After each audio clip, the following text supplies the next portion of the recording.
Assalamualaikum warahmatullahi wabarakatuh. Bismillahirrahmanirrahim. Subhanalladzi asra bi'abdihi lailam minal masjidil harami ilal masjidil aqsa.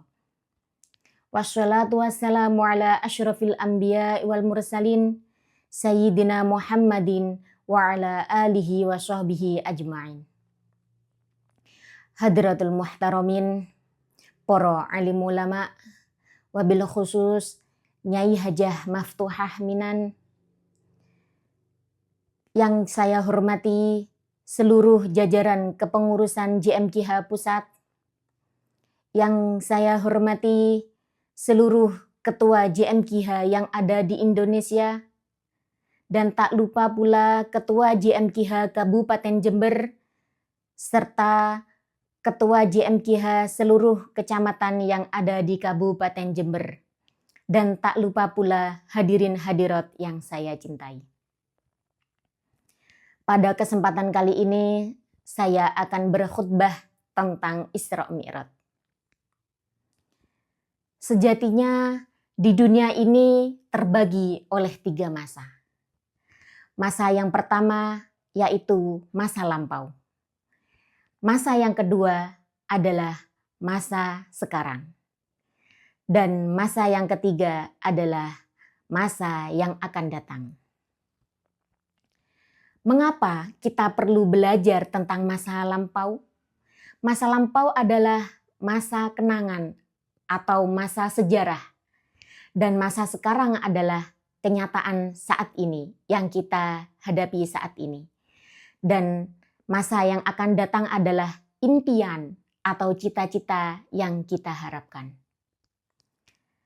Berangkat dari peristiwa yang telah lampau atau lalu, kita telah mengenal tentang peristiwa Isra Mi'raj, yang mana dalam Al-Quran telah disebutkan dalam surah Bani Israil ayat yang pertama. Subhanalladzi asra bi'abdihi lailam minal masjidil harami ilal masjidil aqsa. Dalam ayat ini, mari kita pelajari ayat per ayat atau kata per kata. Dari kata subhanalladzi, kata subhana awalnya adalah fi'il dari kata saro yasri, yang kemudian dimajhulkan menjadi asro yasri yusron. Kenapa Allah pakai kata saro yasri yang artinya menjalankan? Maha suci Allah yang telah menjalankan Nabi Muhammad dari Masjidil Haram kemudian ke Masjidil Aqsa. Hadirin hadirat, dalam Al-Quran telah disebutkan berbagai banyak ayat yang menjelaskan tentang nabi-nabi.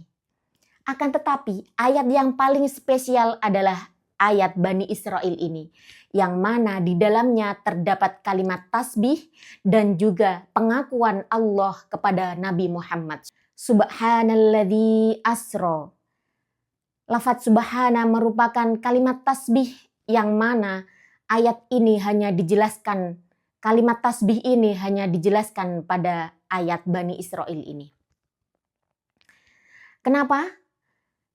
Al-Quran sejatinya bukanlah kitab sejarah, akan tetapi Al-Quran adalah mencatat peristiwa-peristiwa sejarah Islam yang mana kita harus meyakini.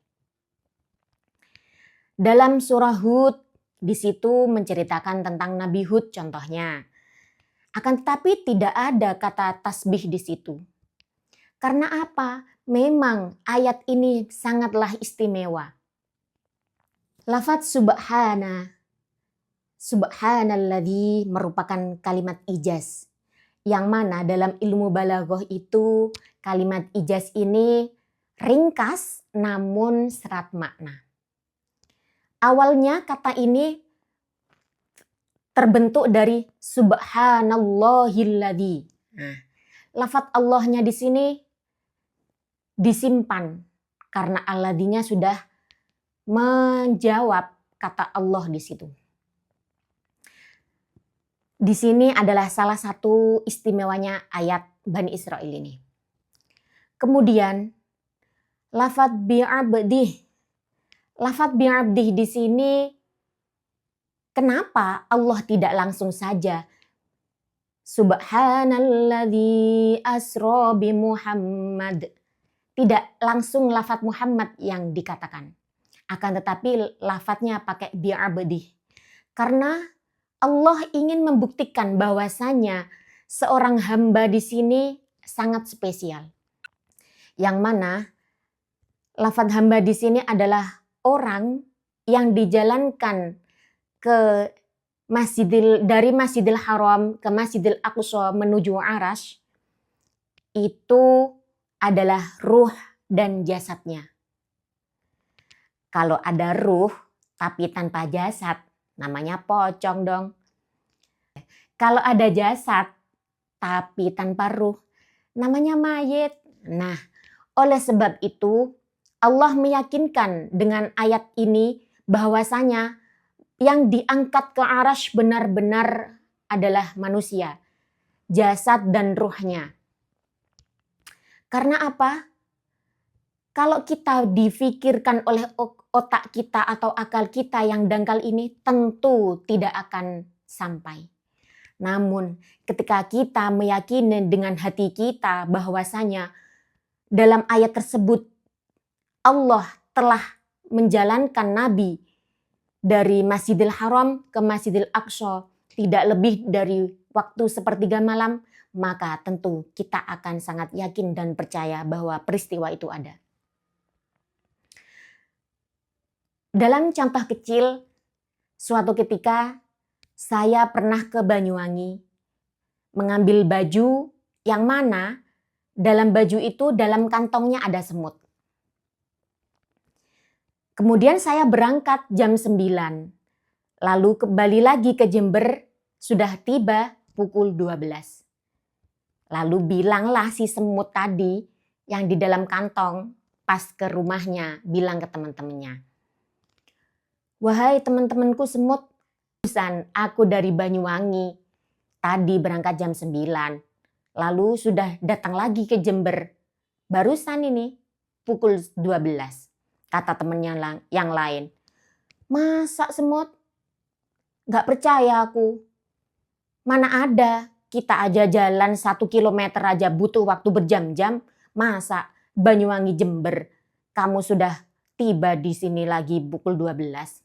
Katanya. Nah, contoh kecilnya seperti itu. Kalau kita berpikir dengan akal kita tidak akan sampai. Namun ketika kita meyakini dengan hati kita bahwasanya peristiwa Isra Mi'raj itu adalah bentuk kekuasaan Allah untuk mengangkat Nabi, untuk memberikan Nabi bahwasanya contoh-contoh ini surga, ini neraka, itu adalah sangat nyata. Oleh sebab itu, hadirin hadirat rahimakumullah, mari kita saling memperbaiki diri untuk bertakwa kepada Allah dan juga menjauhi segala larangannya. Semoga bisa bermanfaat. Sedikit kalam dari saya. Assalamualaikum warahmatullahi wabarakatuh.